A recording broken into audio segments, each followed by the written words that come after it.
Gamesweasel.com. Review. What the world probably doesn't need right now is another FPS. However, they do seem to be popular, so now it's time for THQ to have a bash in 2011 with Homefront. Now, instead of playing through the historic battles, this one gives us a what-if scenario set in 2027, with a unified Korea invading the United States and reducing it to rubble. Playing as one of the resistance, it's up to you to save the ones you love and fight your corner to make what little difference you can. I've already read a few other reviews of Homefront, and I actually think other reviewers are being way too harsh on the game. Sure, it looks a little bit dated for a brand new title, especially after I've just played the gorgeous Crysis 2. In fact, the graphics and animations remind me of Half-Life 2, and the AI leaves a lot to be desired as well. Textures load onto objects right in front of you, and characters sometimes walk in thin air and slide about. However, there's something about the situation you're in that makes what you're doing seem all the more compelling. As a small team, you're always battling against the odds, and there are horrific scenes to watch, including parents being shot in front of kids,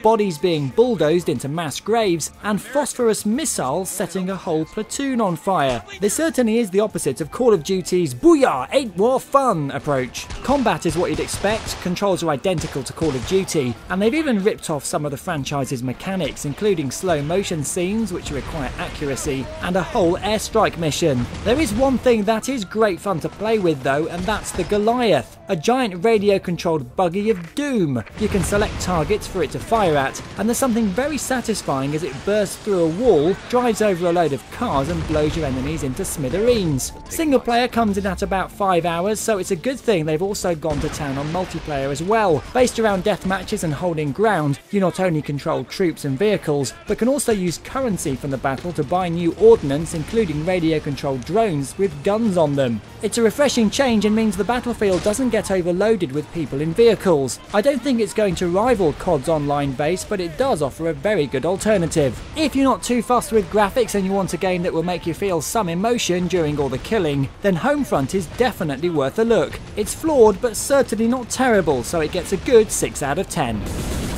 You've been watching a review from Gamesweasel. If you want to get the show each week, which includes video game reviews, news, previews, competitions and special features, then head over to Gamesweasel.com for our video podcast, Gamesweasel TV. Gamesweasel.com.